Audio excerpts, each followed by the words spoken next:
Good morning, everyone. It is my privilege to welcome you all to the seminar series being organized by the Department of Electronics and Communication Engineering as part of value addition to its curriculum. In today's seminar, Mr. Manoj Casey will talk about cognitive biases and mental models and how they shape and limit our thinking. Examples shall demonstrate the cognitive biases and establish how your thinking is influenced by this, even when you're fully conscious and trying to be rational.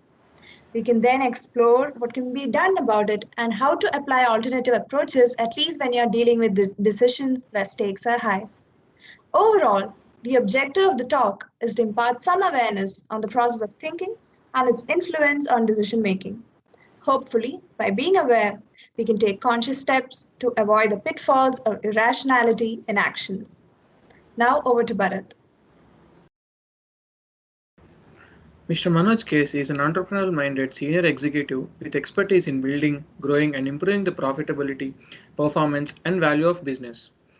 His educational qualifications include a bachelor's degree in electrical and electronics engineering from Calicut University, an MBA, and a diploma in international trade from the Symbiosis Institute, Pune. His areas of technological expertise include digital transformation, machine learning, big data, data science and analytics, robotic process automation, wireless telecommunications, product management, and information security. Mr. Manoj started his career in the Aeronautical Engineering Division, working on advanced defense systems as a short service commissioned officer from 1990 to 1997. He then went on to work as an engineering manager at Motorola until 2003. From 2003 to 2014, he worked as a vice president and head of network engineering services business at Sasken Technologies. He is currently working as the engineering and operations head at Majorel. Now I welcome Mr. Manoj to deliver his presentation. Our topic today is on primarily on thinking, like the process of thinking, and then a little bit about decision making and rationality. So it's a combination of all these, and as you can imagine, this cannot be a lecture. This cannot be a very prescriptive session where I kind of talk for say 1 hour or something, and then we get into a Q&A. So we have to take a more exploratory approach where I introduce or I put across certain examples, situations, and then we jointly explore that. So my request to as many of you, I think I can see around 109 people. So as many of you to possibly respond to my questions through the mic, because chat will be difficult for me to assimilate what is coming up there. So I would request you to kind of respond as far as possible through mic, and also respond quickly so that we don't have too much delay, because I have with the what do you call interaction, the session can drag a bit. And see, these are not questions where you have to kind of do some mathematics or do some calculation and all that. These are things that you can intuitively answer, and then we will kind of explore as to, we look at the answers and then kind of look at how the session goes by. Okay. So let me get started. So I think I have to now share my screen.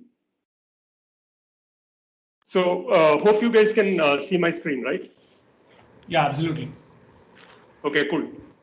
Yeah, so you can see the screen. So what comes to your mind? So I'm expecting answers. So somebody has to unmute and talk. A lady agitated. Okay. Okay, good. I think that's good enough. So you can see one lady, she appears upset with something. She seems to be going to shout at somebody, probably mouth some profanities. Also, there are some features which are obvious to you. She has a black hair, etc. Right? So what comes to your mind now? Maths multiplication. Okay, great. So when you see this particular screen, nothing comes to your mind automatically, right? So there's a very clear difference between how we are thinking or mind worked in the first case and in this case. In the first case, it was more a voluntary, or sorry, it was more of a involuntary automatic response, which you couldn't control. And the thoughts kind of came without any effort. Like you didn't have to put any effort for those thoughts to come in. So it was more like a involuntary action, automatic, and obviously you also couldn't control it. Like even if you didn't want to respond to that particular picture, it was not possible for you to hold your thoughts. Whereas in the second case, you saw that it's a multiplication problem, yes, but then beyond that, nothing much came to your mind. Few of you tried to solve that particular problem.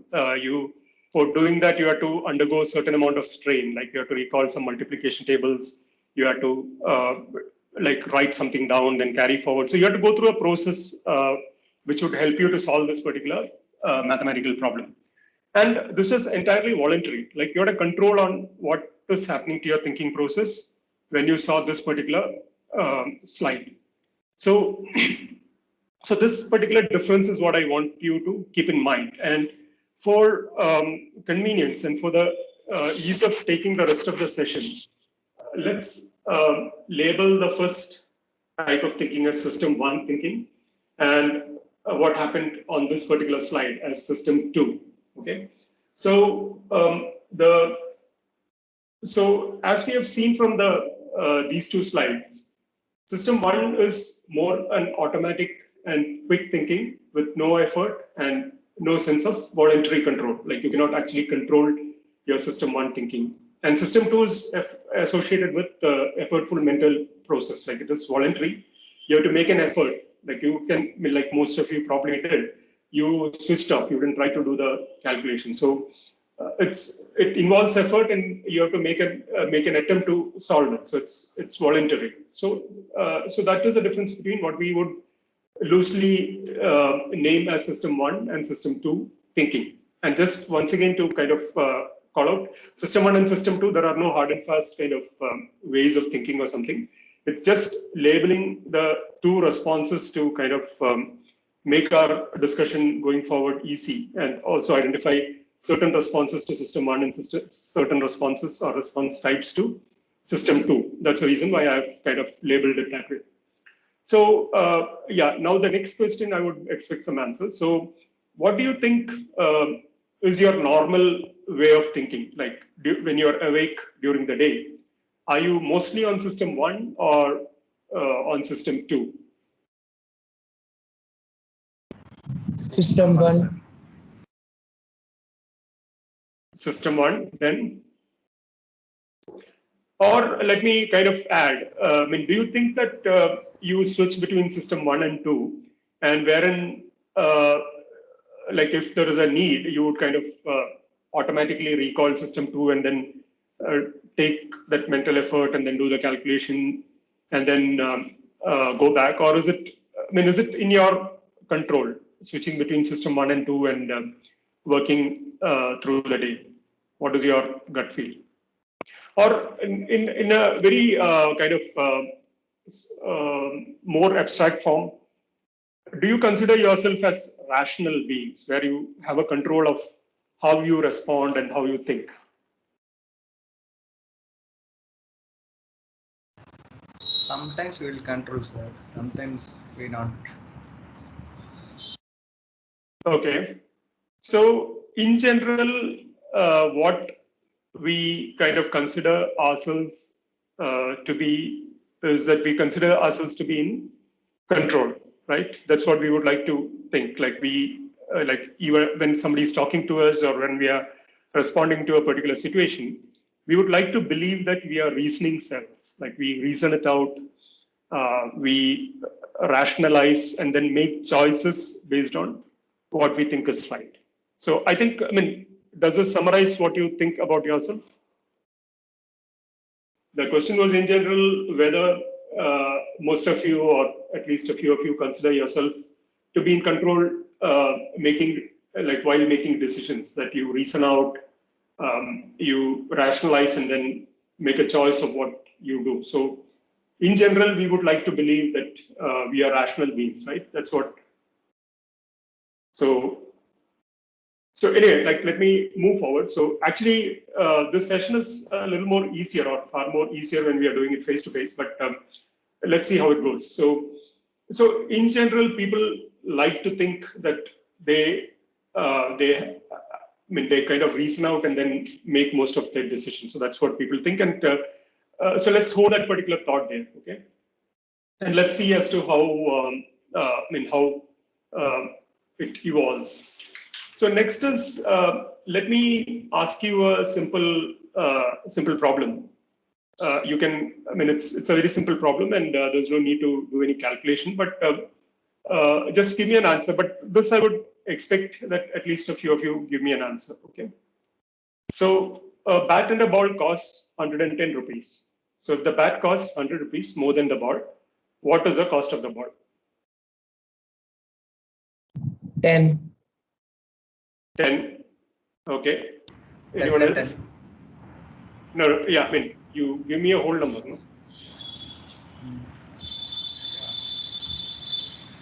5. Okay. Okay, good. So in general, the answer to this question is 10. Like people generally would kind of give an answer 10, okay? And since this problem has been around for a while, few people would have seen it, or few people who would actually take some time and solve it would get it correct. But 10 is not the correct answer. But in general, people tend to give an answer 10 because the problem appears very simple. You have you have two numbers, and it kind of the answer 10 jumps to your mind. So since the problem in general appears very simple, and the number 10 kind of appears automatically, you will tend to give the answer as 10. So that is one part. The second part is the people who give the answer 10 wouldn't normally even bother to check, because the moment you start checking whether your answer is correct or wrong, you will realize that your answer is wrong. Because if the cost of the ball is 10, and if the bat is going to cost 100 rupees more, then the bat will cost 110 rupees. So obviously the total cannot be 110. So you would immediately realize that there's a mistake, and then you would correct it. But what happens is because of all the settings where the numbers kind of jump to your mind, and the problem appears to be a very simple one, you would tend to give a automatic answer and then not check it, because it kind of causes some amount of overconfidence. That's what typically happens. Okay, I hope that is clear. So the next one is, let's do one more exercise. Okay. In this case, I'll be playing a video, and you guys have to do a particular task. And at least this time, I hope I'll get more answers, because it's a far more easier thing. So when I play the video, what you have to do is you have to count the number of times the player is wearing white past the basketball. Okay, so the whole thing is happening in a basketball court. So there are two teams. There's a team wearing a white shirt. So you have to count the number of times the player is wearing white past the basketball. Okay.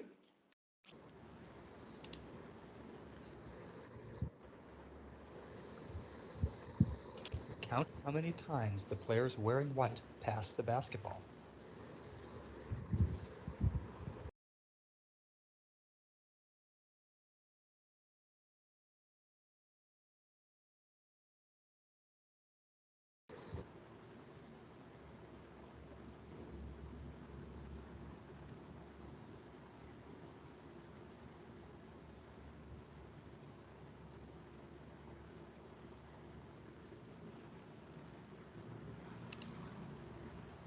Yeah. So how many passes did you count this time?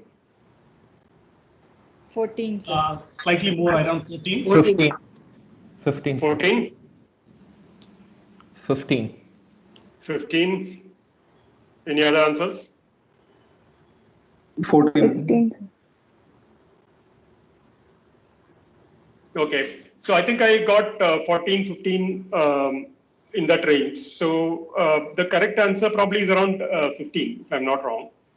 So how many of you noticed a gorilla pass by?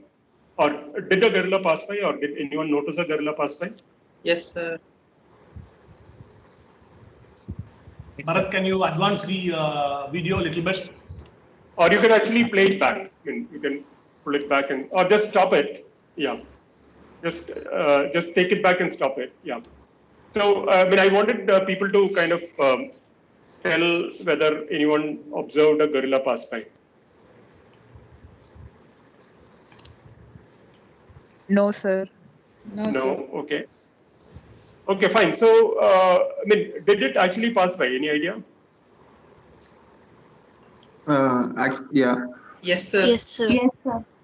Okay. So, anyway, there are two opinions. So let's just play it again. Bharat, can you play it People again? close watch. Bharat? Yeah. Yeah, you can pause it now. Yeah. So, yeah, you can play. Continue.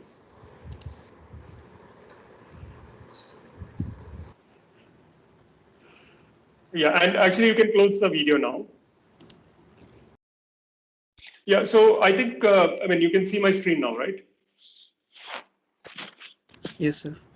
Okay. Yes, sir. So normally in this particular video, most of the people wouldn't see the gorilla because of the mess that we had with respect to the video and I mean whatever the going back and forth and all that. A few of you observed the gorilla. So, but I mean, I'm sure the second time when Bharat played the video, most of you would have seen the gorilla, right?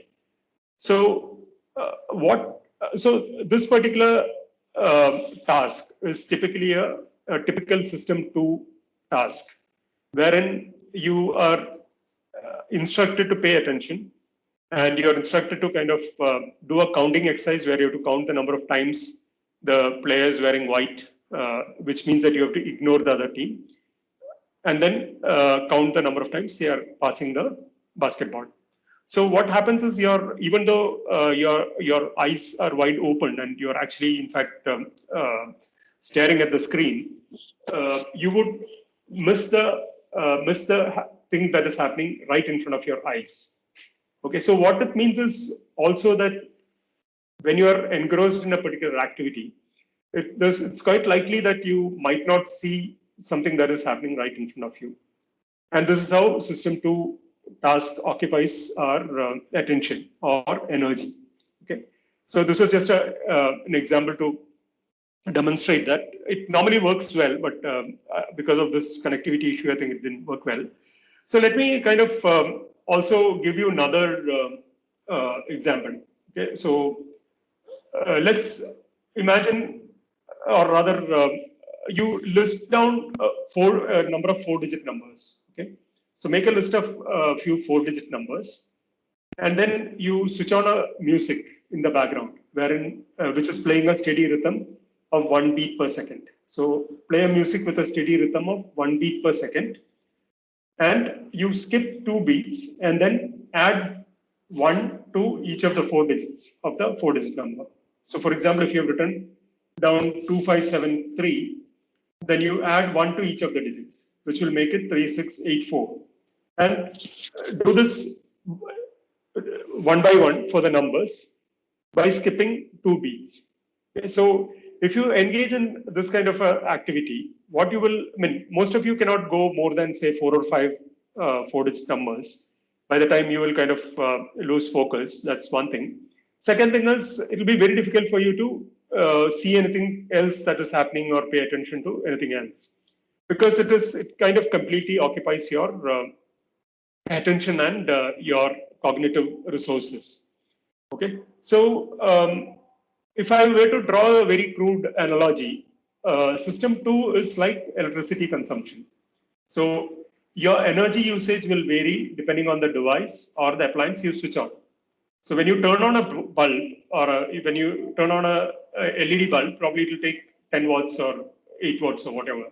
Whereas if you have a heater connected on the same circuit, it would draw whatever it requires, maybe 500 watts or 1 kilowatt as per its wattage.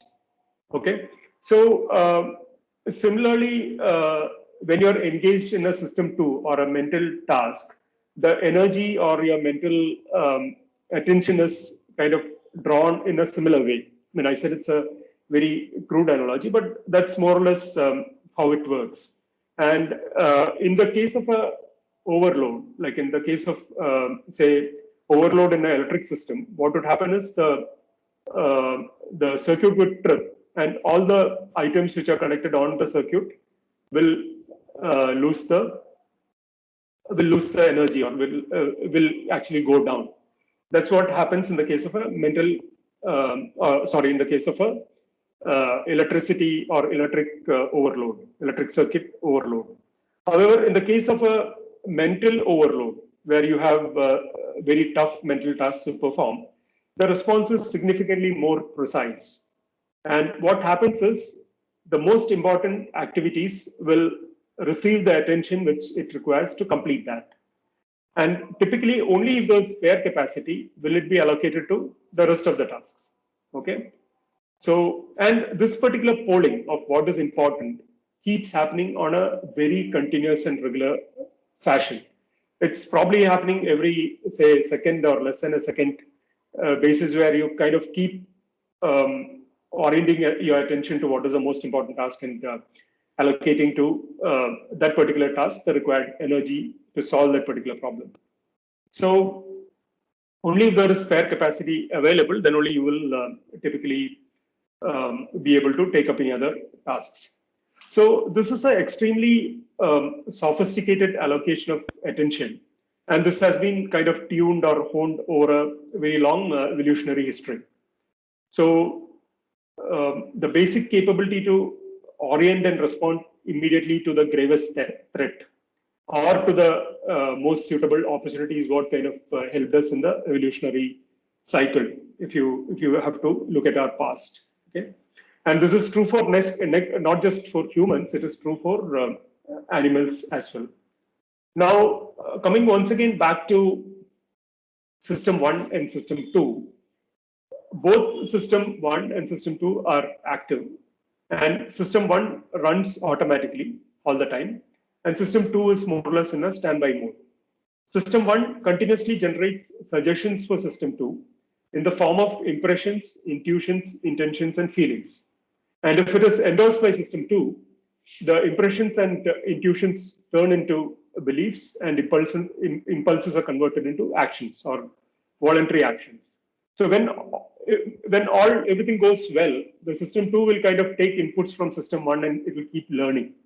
And whenever, like, you kind of get a mathematical problem or a multiplication problem where system 1 cannot automatically solve, it will call in the system 2 for help, where you'll have to make a voluntary effort to solve that particular problem.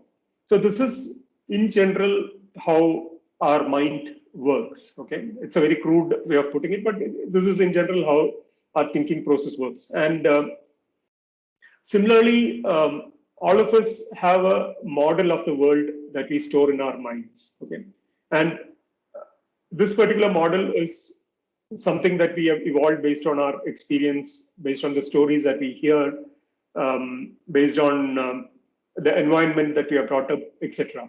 And typically in this particular model, what we don't expect strange things, right? We expect more predictable things to happen. Like, for example, we don't expect a cat to suddenly bark, or we don't expect plants to walk around, or we also don't expect, say, a gorilla to kind of walk into a basketball court when a match is happening.